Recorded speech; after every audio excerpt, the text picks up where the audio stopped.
High বন্ধুরা, কেমন আছো? আশা করি ভালো আছো। আবারও নিয়ে চলে এলাম নতুন একটা ভিডিও। ভালো লাগলে লাইক কমেন্ট করবেন আর সব বন্ধুদের কাছে ভিডিওটা শেয়ার করবেন। আর পুরোপুরি ভিডিওটা দেখবেন, টেনে টেনে দেখবেন না, তাহলে কিছুই বুঝতে পারবেন না। দেখতেই পাচ্ছ, দেখো আমি এক ধরনের একটা পাস্তা নিয়ে এসেছি। পাস্তাটা পুরো শামুকের মতো দেখতে, আর অবিকাল একদম পুরো মনে হচ্ছে যেন কি একটা পাস্তা হয়েছে। যাই হোক, পাস্তাটা কি খুব পছন্দ হয়েছিল, দোকান থেকে হঠাৎ কিনে নিয়ে আসলাম তাড়াতাড়ি করে। বাড়িতে বাচ্চার খাবার বানিয়ে দিতে হবে বলে।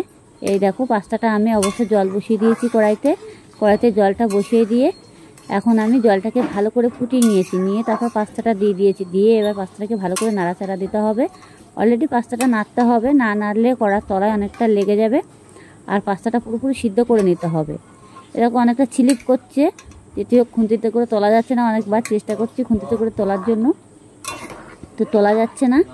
দেখতেই পাচ্ছ, আমি বারবার করে এটা নাড়াচাড়া দিতে হবে যাতে তলায় না লেগে যায়। তলায় লেগে গেলে আঠার মতন বসে যাবে, যার জন্য এটাকে একটু নাড়তে হবে। যেটি হোক পাস্তাটা না হওয়া পর্যন্ত। এই পাস্তাটা এমনিতে অনেক সময় ফুট খায়, আর একটু ফুটাতে হবে। পাস্তাটা একটু হাতে রেখে ফুটাতে হবে, আর এমনভাবে ফুটাবে না যাতে আবার গলে ক্ষীর হয়ে যায়। যাই হোক, আমি একটা তুলে নিয়েছি, তুলে দেখছি যে পাস্তাটা হয়ে গেছে কিনা। দেখলাম না, পাস্তাটা এখনও একটু হালকা শক্ত ভাব আছে। তার জন্য আমি আবারও জলটাকে ভালো করে ফুটিয়ে নেব। এবার ফুটিয়ে নিয়ে কিছুক্ষণের জন্য নাড়াচাড়া দিতে হবে। অলরেডি একটু নাড়তে হবে যাতে তলায় না লেগে যায়। দেখতেই পাচ্ছ, দেখেই বুঝতে পারছো যে আমি নাড়ছি কিনা, তাহলে বুঝতে পারবে। দেখো, এবার পাস্তাটা এবার অলরেডি খুন্তিতে উঠে আসছে। এবার অলরেডি পাস্তাটা আমার প্রায় হয়ে গেছে অনেকটা। এবার এটাকে আমি জল ঝরাতে দেব। জলটা ঝরাতে হবে পাস্তাটাকে নিয়ে একটা নেটের ভিতরে। আমি একটা নেটের জালি নিয়ে নিয়েছি, জালিটার ভিতরে পাস্তাটা জল ঝরাতে দিয়ে দিয়েছি। অলরেডি এটা আমার হয়ে গেছে। এবার কড়াইটা ধুয়ে আমি আবারও কড়াই বসিয়ে দিয়েছি। কড়াইটা গরম করতে দিয়েছি, মুছে নেব। এবার কড়াইটা মুছে নিয়ে এবার আমি কড়াইয়ের ভিতরে তেল দেবো। সাদা তেল দিতে হবে, সরষের তেলে করা যাবে না যেটি হোক। এবার এটাকে সাদা তেল দিয়ে আমি আলুটা তার আগে কেটে নিয়েছি ছোট ছোট করে। আলুগুলো ছোট ছোট করে আলু কেটে নিয়েছি। এবার কড়াইতে আমি তেল দিয়ে দিয়েছি। দেখো, সাদা তেল দিচ্ছি, দেখতেই পাচ্ছ। এই যে সাদা তেলটা দেওয়া হয়েছে, তেলটাকে ভালো করে গরম করে নিতে হবে। একদম পুরো ধোঁয়া ধোঁয়া মতন করে নিতে হবে। আবার অনেক সময় দেখবেন যে কড়াইটা যেন ধরে না যায়। অনেক সময় ধোঁয়া করতে গিয়ে দেখা যাচ্ছে কড়াইটা ধরে উঠলো, তখন একটা সমস্যা হয়ে যাবে, সেই বুঝে দেবেন। এবার অলরেডি দেখো, এই যে আমি আলুগুলো ছোটো ছোটো করে কেটে নিয়েছি। নিয়ে আলুগুলো এবার আমি এক এক করে আলুগুলো দিয়ে দেবো। এই যে এখানে ছোটো ছোটো করে 3 পিস আলু কাটা হয়েছে। আপনারা যদি আলুটা বেশি দিতে পারবেন দেবেন, অসুবিধা হবে না।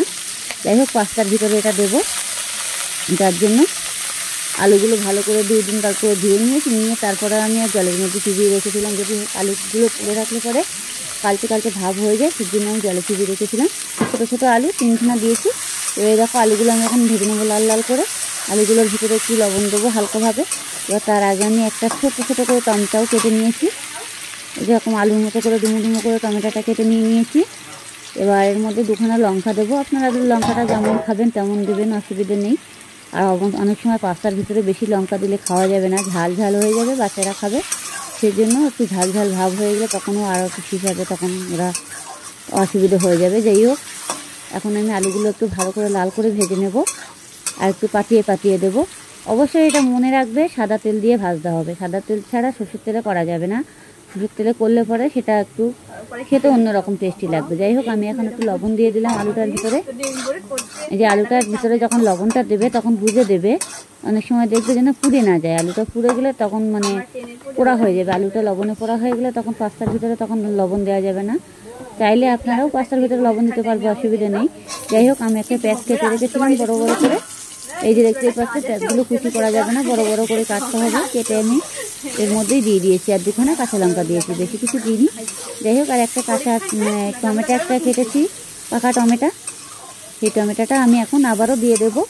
একটু এটা হালকাভাবে ভেজে নেবো। যেটি হোক, পেঁয়াজে অনেক সময় জল ভাব ওঠে, সেজন্য আমি পেঁয়াজটাকে আবারও আলুর সাথে ভেজে নেব। এখন আমি হলুদটা দিচ্ছি না, যেটি হোক। দেখো, এবার আমি টমেটোটা দিয়ে দিয়েছি। এবার টমেটোটা পুরো ভাজা ভাজা হয়ে যাবে, একদম পুরো ভাজা ভাজা হয়ে যাবে। দেখতে পাচ্ছ আমার আলুগুলো এমনিতে অলরেডি লাল লাল হয়ে গেছে ভাজার মতো। তো কড়াইটা আমার বারবার নড়ে যাচ্ছে বলে সেদিন আমি ঠিক করে বসিয়ে নিলাম। যাই হোক, এবার আমি এটাকে ভালো করে আবারও ভেজে নিতে হবে। এবার ভেজে নিয়ে হালকা একটু হলুদ দিতে হবে। এবার আমি হলুদটা দেব। এবার হালকা পরিমাণে একটু হলুদ দিতে হবে। হলুদ দেবো, আর হালকা একটু জিরের গুঁড়ো দেবো। একটু ভাজা মশলা থাকলে একটু ভালো হয়। যেতেই হোক আমি এখন ভেজে রাখিনি মশলাটা, সেটা আমার শেষ খাওয়া হয়ে গেছে আর কি। মশলা ভেজে রাখলে এমনিতেই খাওয়া হয়ে যায়, রান্নার কাজে লেগে যায়। সেটা শেষ হয়ে গেছে, এখন গুঁড়ো জিরে আছে, সেটাকে আমি ইউজ করব। আপনারা চাইলে ঘরে যদি ভেজে রাখেন মশলা সেটাও দিতে পারেন। ভাজা মশলা ইউজ করলে পরে সেটা আরও বেশি খেতেটা টেস্টি হয় বেশি, আর ভালো লাগে। যাই হোক, এখন আমি যেটা মানে দিচ্ছি, জিরের গুঁড়ো দেবো আর একটু হলুদ দেবো হালকা পরিমাণে। আপনারা চাইলেও অনেক সময় দেখান মিট মশলার মানে দিতে পারো, অসুবিধা নেই। গরম মশলাও দিতে পারো, কোনো অসুবিধা নেই। যদি ম্যাগির মশলা থাকে সেটাও দিতে পারো, মানে যে কোনো মশলা একটা দিলে হলো। যাই হোক, আমি এখন হলুদটা দিয়ে দিয়েছি, হালকা একটু জিরের গুঁড়ো দেবো এবার অল্প পরিমাণে, কোনোভাবে যাতে আবার গন্ধ না ছড়ায়। এই যে দিয়ে দিলাম জিরের গুঁড়ো, দেখো একটু দিয়ে এখন আমি এটাকে ভালো করে আবারও ভাজতে হবে, সুন্দরভাবে ভাজতে হবে যাতে আবার পুড়ে না যায়। যখন দেখবে যে কড়ার তলাতে লেগে যাচ্ছে, এবারে আমি ডিমটা নিয়ে নেব। ডিমটা দিয়ে দিচ্ছি দেখো এই তেলটার ভিতরে। আমি অবশ্য আলুগুলো নামাইনি, আর নামানোর কোনো প্রশ্নই আসে না। আলুগুলো সাইড করে দিয়ে আমি ডিমটাকে দিয়ে দিয়েছি, বা ডিমটাকে ঘেটে ঘোয়া বানাবো। এখানে একদম পুরো ঝুড়ো ঝুড়ো হয়ে যাবে ডিমটা।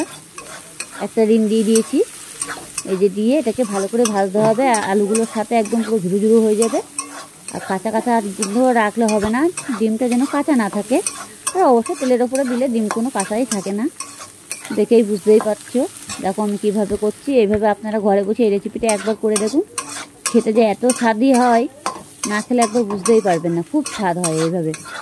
আর যাই হোক, আমি একটা নতুন ধরনের একটা পাস্তা দিয়ে আজকে এই রেসিপিটা করা হচ্ছে। অনেক সময় আমরা অনেকভাবে পাস্তাগুলো আনা হয়, পেঁচানো পেঁচানো যে পাস্তাগুলো, সেইগুলো আমরা অনেকভাবে করেছি। আর আজকে এটাই অন্যভাবে করব। এই পাস্তাটা হচ্ছে শামুকের মতন পেঁচানো পেঁচানো না, মানে মোড়ানো মোড়ানো টাইপের। এই পাস্তাটা একটু ফুটতে টাইম লাগে, কিন্তু খেতেও কিন্তু খুবই ভালো লাগে। যাই হোক, বাচ্চারা সবসময় বাইরের খাবার বেশি পছন্দ করে, ঘরে বসে একবার রেসিপি করে দিলে বাচ্চাদের আরও বেশি ভালো লাগে খেতে। যাই হোক, আমার ডিমটা অলরেডি ভাজা ভাজা হয়ে গেছে, দেখতেই পাচ্ছ। এবার আমি যে পাস্তাগুলো নিয়েছিলাম সেটাকে আমি ভালো করে ঠান্ডা জল দিয়ে ধুয়ে আমি আবার জল ঝরাতে দিয়ে দিয়েছিলাম। দেখো পাস্তাগুলো কি সুন্দর দেখতে, আর এত সুন্দর সাদা সাদা, পুরো মনে হচ্ছে কি যেন সে কাজু বাদামের মতো দেখতে লাগছে, এত সুন্দর লাগছে। দেখো এই দেখো, মনে হচ্ছে কাজু বাদাম, একদম পুরো পেঁচানো পেঁচানো, ঠিক সেমনই কাজু বাদামের মতন লাগছে। আর পাস্তাগুলো হেভি টেস্টি, মানে এত অসাধারণ, না খেলে বুঝতেই পারবেন না এত টেস্টি খাবার। যাই হোক, এটাকে আমি ভালো করে ভেজে নেব। হালকা হালকা কড়ার তলাইতে একটু লেগে লেগে যাচ্ছে প্রথম তো, তার জন্য মানে যাওয়ার সাথে সাথে এটা এরকমই হবে, তারপর ভাজতে ভাজতে আর লাগবে না। যাই হোক, এটা নাড়তে হবে, মানে থেমে রাখলে হবে না, এটা অনবরত নাড়তে হবে। আর গ্যাসটাকে বেশি জোরে দেওয়া যাবে না, যেটি হোক বেশি জোরে দিলে আরও বেশি লেগে যাবে। যতক্ষণে মানে এটা একটু হালকা ভাজা না হবে ততক্ষণে এটা একটু নাড়তে হবে। দেখো এটা পুরো লাগার কোনো ভাব নেই। এবার গ্যাসটাকে হালকা একটু বাড়িয়ে দিয়ে দিবে, আমি অবশ্য বাড়িয়ে দিয়েছি। এবার বাড়িয়ে দিয়ে এটাকে নাড়তে নাড়তে একদম পুরো ভাজা ভাজা হয়ে যাবে। যখন দেখবে যে অল্প লেগে লেগে যাচ্ছে কড়ার ভিতরে, গ্যাসটাকে তখন বাড়িয়ে দেবে না, হালকাভাবে কমিয়ে দেবে। আর যখন দেখবে যে আর লাগছে না, তখন গ্যাসটাকে বাড়িয়ে দিতে পারবে, তখন কোনো অসুবিধা হবে না। যাই হোক, দেখতেই পাচ্ছি একদম পুরো মনে হচ্ছে আমি চিংড়ি মাছ ভাজছি না কাজু বাদাম ভাজছি, সেটাই বুঝতে পারছি না। যাই হোক, এটাকে অলরেডি ভাজা হয়েও গেছে, দেখো কত সুন্দর কালার চলে এসেছে। আর এর ভিতরে ডিম দিয়ে, আর বাচ্চাদের অনেক সময় টিফিনে দেওয়া যাবে, অনেক সময় স্কুলের বাচ্চাদের টিফিনের জন্য এগুলো খাবার বেশি উপকারী। ঘরোয়া খাবার, বাইরের খাবার না খাওয়াই বেটার, আমি যেটা মনে করি। আর বাইরের খাবারে কত কিছু ভেজাল থাকে। যাই হোক, ভালো লাগলে লাইক কমেন্ট করবেন, আর সব বন্ধুদের কাছে ভিডিওটা পুরোপুরি শেয়ার করে দেবেন।